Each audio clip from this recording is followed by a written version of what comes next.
993326583. Don Elías Portugués nos abrió el caño y continúa el programa en Radio Moderna, Radio Papá. Muy bien, yo sí opino.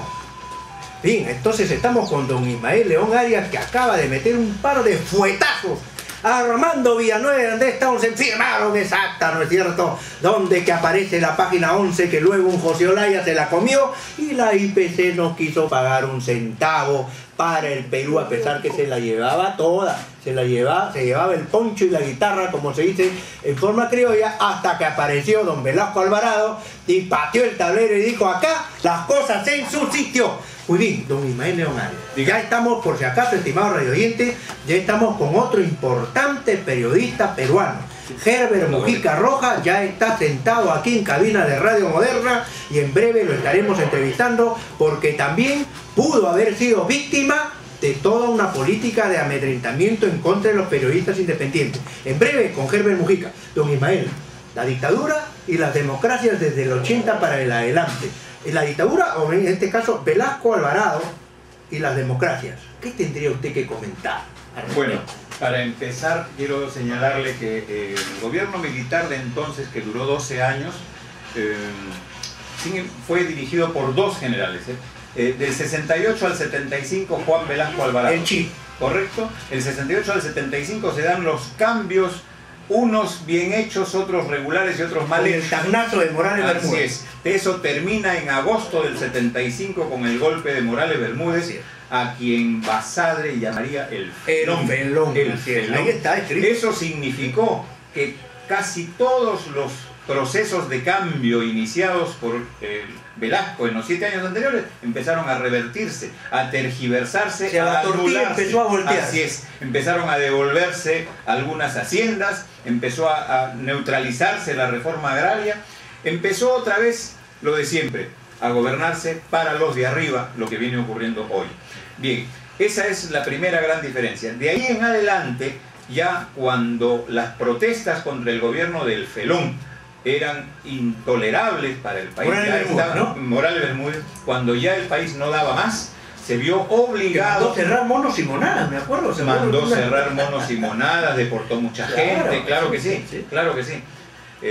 Entonces se vio obligado a hacer dos cosas: convocar una asamblea constituyente y poner fecha para devolver el poder. Y ese paro histórico de la CGTP, ¿te acuerdas usted? Del año 77. Claro. Ese paro es el que dio inicio a todo esto. Claro. A todo esto de lo que estamos hablando. Porque la convocatoria... Disculpe, yo estaba menor de edad y yo me acuerdo, en ese tiempo nos encontrábamos por San Juan de Miraflores, estaba parado todo, y desde los cerros se veía el humo, se veía, o sea, fue un laberinto total. Claro. En ese tiempo había Natrus solamente para escolares, me acuerdo, en esos años. Yo estaba trabajando en las calles en esa época para el semanario Causachum, que dirigía... Causachum Perú. Causachum Perú, que dirigía... Causachum a seca se llamaba. Causachum Perú le puso después un sucesor a que salió muy por ahí. Buen apunte. Causachum a secas. Augusto Zimmermann Zavala, claro, cuya memoria debo reivindicar, porque murió pobre, olvidado y denostado por sus enemigos políticos. Pero un tipo de primera, fue jefe de editorial del Comercio hasta el año 68. Y después pasó a trabajar como secretario de prensa del general Velasco Alvarado. Y cuando cae Velasco, funda Causachum y ahí fui a trabajar yo con él. ¿Ok? Bien. Estábamos entonces en los gobiernos que siguieron. ¿Qué ocurre? Se vienen las elecciones para el 80 y se presentan dos candidatos, Armando Villanueva del Campo y don Fernando Belaúnde Terry, que había sido echado del poder el año 68. Ahí está la foto del coronel, ¿cómo se llama? El valiente cajamarquino, el coronel Hoyo Rubio, lo está sacando el peor. El año 68. Claro. El año 68. Claro. Bien. Todo el mundo pensaba que Belaúnde era un cadáver político.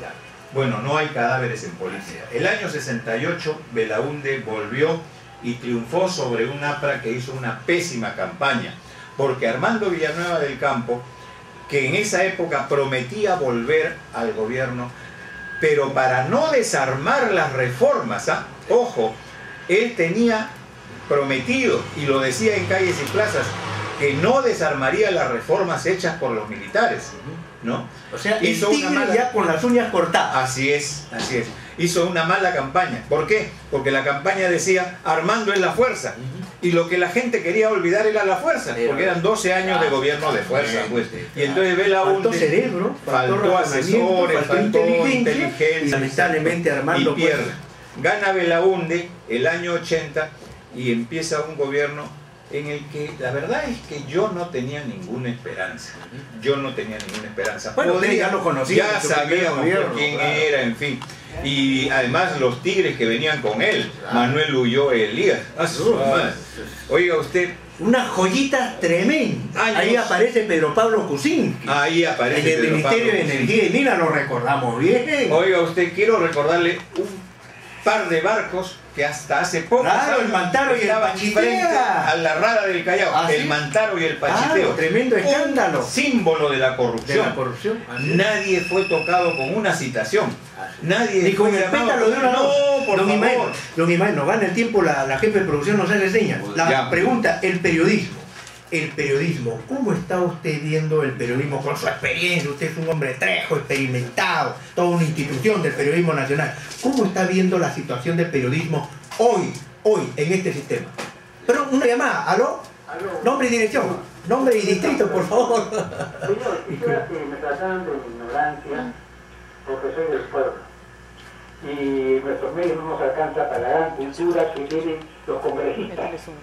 Entonces quisiera preguntar yo, ¿por qué si Ayacucho y el Valle del Beni solamente nos hay problemas con coca y toda la coca se produce, la mejor coca que encuentran se produce ahí, la sacan de ahí, la traen de ahí, va el mundo de ahí, pero nadie sabe cuál es el beneficio o lo malo para el Perú?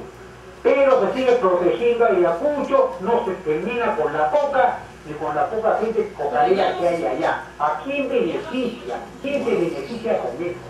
¿Por qué se invierte tanta plata en un pueblo que solamente da coca? Gracias, señor. Correcto, muchas gracias por su intervención. En breve tocamos ese tema, don Imael, nos gana el tiempo. El tema del periodismo.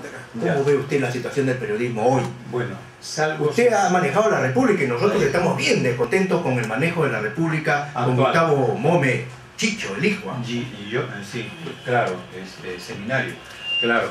Bueno, hay lo que podríamos llamar islas donde se hace periodismo, en un archipiélago donde se hace servilismo.